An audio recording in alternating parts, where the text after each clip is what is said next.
look me in the eyes right now. Just look right at me. Because I'm telling you, the 2-year nightmare, it is finally over. Oh, thank God. It really is. Right. For 24 agonizing months, we've sat here on this deep dive and watched the board of Real Madrid operate as if they were, active, sworn enemies of their own club. It was sheer delirium. Just arrogant delirium. Exactly. It was completely delusional. They were handcuffed by their own self-imposed rigid rules, just letting the squad bleed out on the pitch. All while they sat up in the director's box. Yeah, patting themselves on the back for their supposed financial purity. But wake up, because the machine is awake. Real Madrid is finally acting like Real Madrid again. About time. So today on the Deep Dive, we are pulling apart a mountain of internal tactical data. Mountains of it, yeah. We've got our own financial projections, hundreds of hours of match tape from the past 24 months, all to understand exactly how this transfer machine got rebooted. And our mission today is to really figure out if this massive pragmatic shift in squad building is a masterclass in adaptation or, a terrifying financial gamble. Because it is a massive ideological shift. Oh, absolutely. And frankly, it's about time. The absolute refusal to adapt to reality over the last 2 years wasn't just frustrating for those of us watching the tape. No, it was sabotage. It was competitive sabotage. They were operating on a dogma that was completely divorced from the reality of elite European football. And the data we've been looking at just proves it. Dogma is the perfect word for it.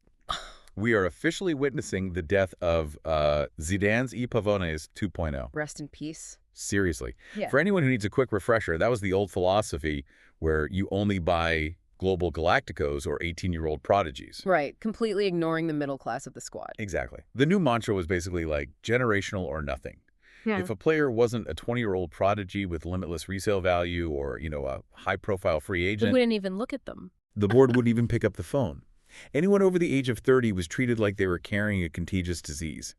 Yeah, it was like watching someone try to build a mansion using only solid gold pillars. Yes. But absolutely refusing to buy any drywall or mortar to actually hold the rooms together. That is exactly what it was. And what happens, you get blinded by your own rules. Like when the injury crisis hit our back line, Oh, don't even remind me. they refused to sign center backs for Carlo Ancelotti. They literally told him to just figure it out. Which is insane. They wouldn't even bring in Joao Cancelo on a free 6-month loan. Yeah. A 6-month loan, what does that cost you? Nothing. Nothing. But because he didn't fit the strict age and financial profile, they rejected him and let the team suffer on the pitch. Okay, wait, let me stop you right there. What? Because we need to inject some historical reality into this anger. You're painting the board as if they've always been these blind ideologues, like they're incapable of seeing what a football team actually needs. Well, lately they have been. Lately, yes. But they haven't always been. They weren't being malicious over these last 2 years. They were just blinded by the arrogance of their own recent Champions League successes. Sure. But let's not forget the history of this exact same board, the exact same executives. They used to be the most ruthless pragmatists in world football. True. Remember Fabio Coentrão? Oh, yeah? They went out and spent massive money on him when Marcelo was literally entering his absolute physical prime. Why? Because they knew they needed bulletproof depth to win a Champions League. Right. They signed Danilo when Dani Carvajal was peaking. They used to intimately understand that to survive a 60-game season, you need established, functional professionals. You need the mortar. Exactly. You need that mortar you were talking about, not just a collection of theoretical prodigies who look good on a spreadsheet. Okay, exactly. Which is exactly why the last 2 years drove me absolutely insane. It's the same people making the decisions. Yeah, it's baffling. How do you go from buying Coentrão purely for tactical depth to watching your center backs tear their ACLs in November and doing absolutely nothing in January? Arrogance. Plain and simple. When you win the Champions League playing a certain way, when you hit the jackpot on a Vinicius or a Rodrigo, You think you're invincible? you start to believe you solved football. You start thinking your rigid rules, only under 23, only generational talents are the definitive reason you're winning. And you ignore the context. You completely ignore the fact that football is highly situational.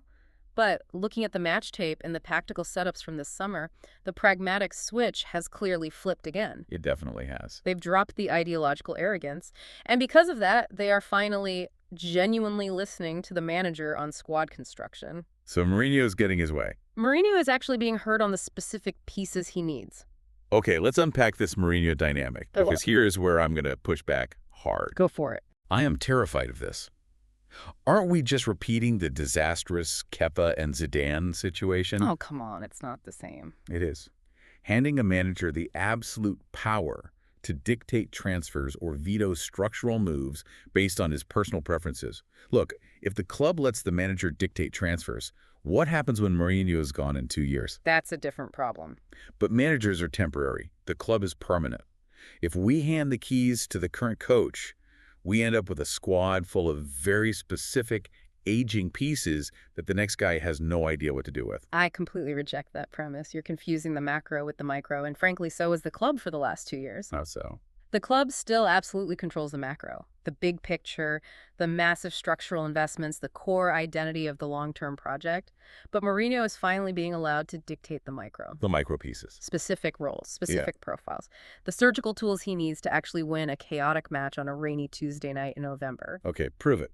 Let's break down the surgical signings they just made to prove it, starting with Marc Cucurella, 50 million euros, 27 years old. See, a few years ago, the board would have laughed you out of the room for suggesting a 50 million euro fee for a 27-year-old. Oh, absolutely. They would have spent 3 years hunting for a 22-year-old equivalent in Brazil instead, and probably lost out on him in the Premier League anyway. Exactly. But tactically, Cucurella is a top 3 player globally in his position right now. He is a proven, finished product. Yeah, he doesn't need time to develop. A 27-year-old doesn't need a year of adaptation to learn when to overlap and when to tuck into the midfield to cover a transition.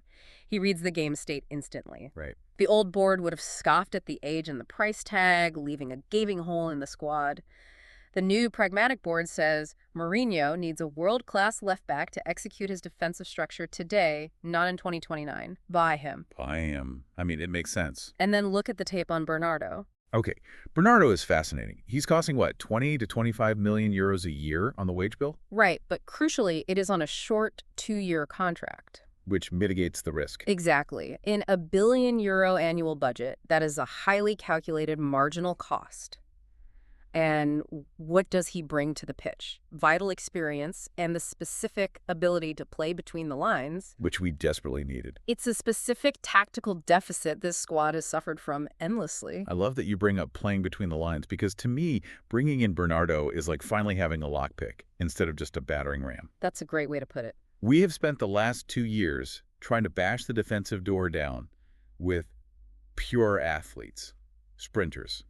Guys who want the ball played into 50 yards of open space. But against a compact defense. There is no open space. Bernardo actually sits in the seams of the defense, you know, those tiny blind spots right behind the opposition's holding midfielders, and he picks the lock. He finds the spaces no one else sees. He receives the ball on the half turn, under pressure, and breaks the lines without needing blinding pace. That is exactly the mechanism. It doesn't disrupt the long-term wage structure because he's only here for 2 years, but it immediately fixes a glaring tactical hole that was costing us points against lower-tier teams. Right. And then there's DUMFRIES. Oh, man. DUMFRIES was explicitly requested by Mourinho to solve the lingering, painful doubts at right back. Yes. The manager looked at the tape and said, I have a severe tactical leak on the right flank. Which was so obvious to everyone watching. Opponents were overloading our right side because we lacked a player with the sheer defensive engine to track back continuously for 90 minutes. He's a machine. DUMFRIES is the plug. He was brought in specifically to stop that rotational bleed. And we absolutely cannot ignore Spy. I love this move. Bringing in a young kid for a hyper-specific role. It's so smart. When we are facing those deeply defended, low-block teams in La Liga that just park the bus for 90 minutes. I mean, the penalty area essentially becomes a crowded subway car. That's the perfect way to visualize it. A crowded subway car. You can't dribble through a crowded subway car. You have 10 massive defenders in the box. You can't use pace. No, you need spatial awareness. You need a player like Spy whose spatial awareness allows him to find the only half yard of empty grass in that chaos. He is purely a finisher. One touch is all he needs. He doesn't need 5 touches to settle the ball. He just needs one singular touch to redirect a cross into the net. When the game is completely stuck, you throw Spy in. And he knows exactly what his job is. Exactly. And his salary reflects his squad status as a situational weapon. Do you see the pattern emerging from the data here? None of these, except maybe Cucurella's transfer fee, are macro club-defining risks. Right, they're surgical. Bernardo's lockpicking, DUMFRIES' defensive engine, spies finishing in the subway car. These are micro decisions. They are. These are the specific, relatively low-cost tools a manager needs to execute a game plan and adapt to what the opponent is doing. The board finally realized that ignoring the manager on these micro decisions doesn't protect the club's future. It just guarantees you lose in the present. Exactly. Okay, I hear your defense of the micro. It makes complete sense. But if we are talking about risk, and we are looking at this transfer window as a whole, we have to pivot to the massive, unavoidable outlier. I knew this was coming. The macro move that breaks every single rule we just talked about. Diomande. 130 million euros. A massive financial gamble of the summer. It's a mammoth gamble. Yeah. 130 million. Look, looking at his numbers, I have this visceral mix of pure tactical excitement and utter financial anxiety about this. It's a lot of money. On one hand, he is the first pure crossing, touchline-hugging right winger this club has had since Gareth Bale. It's been a decade. We have spent an entire decade cramming left-sided players out of position on that right side.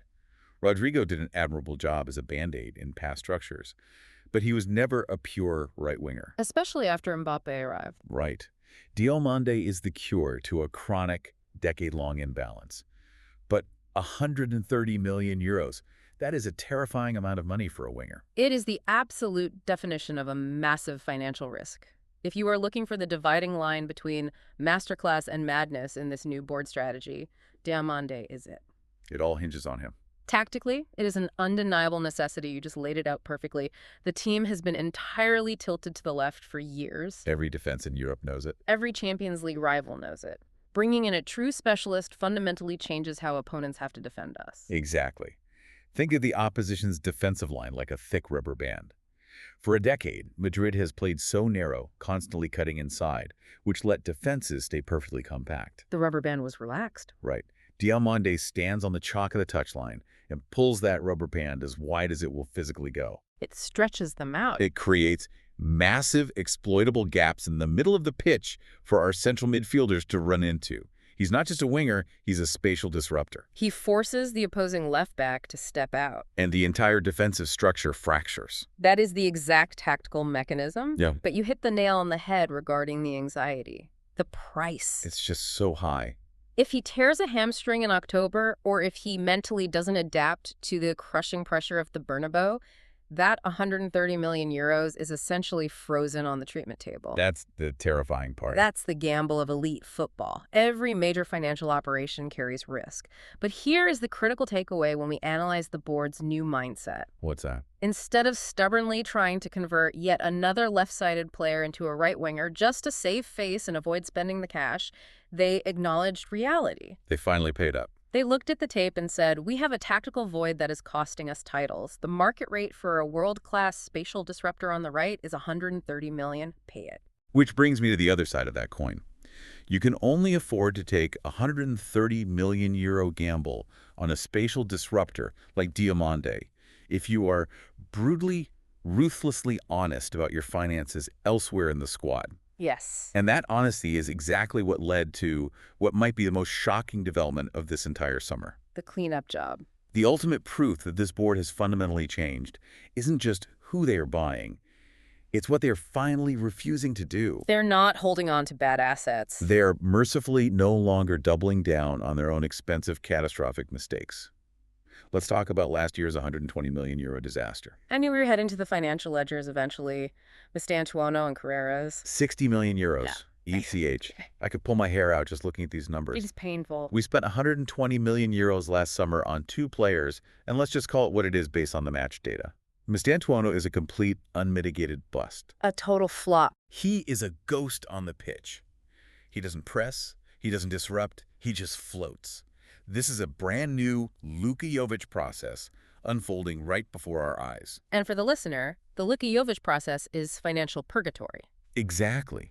It's when a massive transfer flocks, and instead of selling him, The club is trapped trying to amortize a massive fee over 6 years. So you just loan him out endlessly. So the club spends the next 4 years desperately loaning Mastantuono out across Europe, praying some mid-table club covers a fraction of his wages, just so the amortization of that transfer fee doesn't completely destroy the books. It's a total loss. We are holding a dead asset. Okay, hold on. I will let you have Mastantuono because I agree the tape doesn't lie. It really doesn't. That is a lost cause, and we are never going to see a Real Madrid-level player there. But I am going to aggressively cut in and qualify your take on Carreras. Oh, go. No, you cannot lump them into the exact same category of disaster just because the price tags were identical. 60 million euros for a guy who can't even lock down a starting spot in a depleted defense. That's a disaster in my book. It's a massive overpayment, yes. Carreras may never, ever justify that 60 million euro price tag. We can admit that freely. Obviously. But to call him entirely useless is reactionary. If Carreras accepts his reality, he brings a very specific, valuable trait to a grueling season polyvalencia. Versatility. Versatility doesn't win Champions Leagues on its own. It provides structural insurance. If Cucurella goes down with an ankle injury in February for a month, Carreras can step in, give you 4 solid weeks of defensive work, and the entire structure of the team won't completely collapse. I mean, I guess. He has the physical profile to even cover as a central defender in certain 3-at-the-back schemes. He is a highly usable squad player, provided the structure around him is good. Okay, fine. A 60 million euro versatile backup left back. It hurts to say, but fine. But you know what the real victory is here, looking at the macro picture? The humility of the board. Exactly. The sheer humility to swallow their pride. In any of the past 5 years, under the old ideological dogma, this board would have marched down to the manager's office and demanded that Mourinho play Mastantuono and Carreras every single week. Oh, they would have mandated it. They would have forced the issue to save their own egos. They would have pointed at the ledger and said, we spent 120 million on these guys. You better make them look like superstars so we don't look incompetent. And they would have fired the manager when it inevitably failed on the pitch. 100%. The press releases would say, oh, the player just needed a year of adaptation. The coach simply didn't understand how to use them. We've seen that exact movie play out a dozen times. Too many times. They did it with Camavinga's early development when he was struggling with yellow cards. They did it constantly with others. But this year, A total shift. they look at the pitch, realize their internal scouting completely missed the mark, and they ate the 120 million euro loss. They didn't pass their scouting mistake onto Mourinho's tactical whiteboard. And they actually benched the mistakes. They benched the mistakes, went into the market, and bought Cucurella to actually solve the problem. That is the definition of not doubling your errors. It is stunning. It's like they woke up from a trance and realized they're running a football club, not a hedge fund. Yeah. But let's zoom out and look at what this all actually means for the upcoming season, because this completely shifts the gravity and the pressure inside the club. It amplifies the pressure exponentially. The stakes have literally never been higher. Oh, yeah. By making these moves, by signing a 27-year-old finished product in Cucurella, by giving a 2-year lockpick deal to Bernardo, by eating a 120 million euro loss on last year's youth project, and by dropping 130 million on Diamande to stretch the pitch, the board has completely abandoned its long-term financial caution. It's all chips on the table. They have traded their safety net for immediate win-now pragmatism. The safety net is totally gone. They are operating without a wire. Completely gone. And because of that, the clock is ticking deafeningly loud. Yeah. The board has essentially handed Mourinho every single tactical tool he asked for. They broke their own rigid age rules. They fixed his defensive leaks on the right. They gave him his subway car finisher. But in doing so, they have painted a massive glowing target right on Mourinho's back. There are absolutely no excuses left for the manager. None. Zero. If this team does not win major silverware, and I mean immediately, this season, no transition years allowed, then this summer isn't going to be remembered as a tactical masterclass of adaptation. It'll be a disaster. It's going to be remembered as a financial crater that set the club back half a decade. The board swallowed their pride and opened the checkbook, but if the trophies don't arrive by May, heads will roll, and it won't be the executives in the boardroom getting the axe. That is a terrifying reality, but it's the reality of elite football. It brings up a huge philosophical question, and I want you, the listener, to really chew on this as we head into the season. It's the big one. Look at the macro picture of this club right now. Does a club like Real Madrid lose its soul when it abandons long-term generational squad building for immediate coach-specific band-aids? Or is winning right now at all costs by any means necessary the only true identity this club has ever really had? It's the eternal struggle of this institution, the romance of an overarching identity versus the brutal necessity of immediate glory. And we are going to be tracking every single second of that struggle, breaking down every tactical shift, every financial rumor, and every minute of match tape. Which is exactly why you need to hit subscribe on YouTube right now. Do it now. Do not wait. Follow us on Instagram, track our breakdowns on TikTok. The season is about to absolutely explode. The pressure cooker is sealed. And if you want to actually understand what is happening on the pitch, you need to be here for every minute of it. Honestly, just hit subscribe because we desperately need the ad revenue. Yeah, that too. Florentino is going to need every single cent this channel makes to help pay off Mastantuono's catastrophic €60 million transfer fee. We are practically doing charity work for the club's accounting department at this point. Oh my God, do not even remind me of that fee again. I cannot take it. The season can't start soon enough. We'll see you next time. We'd be here.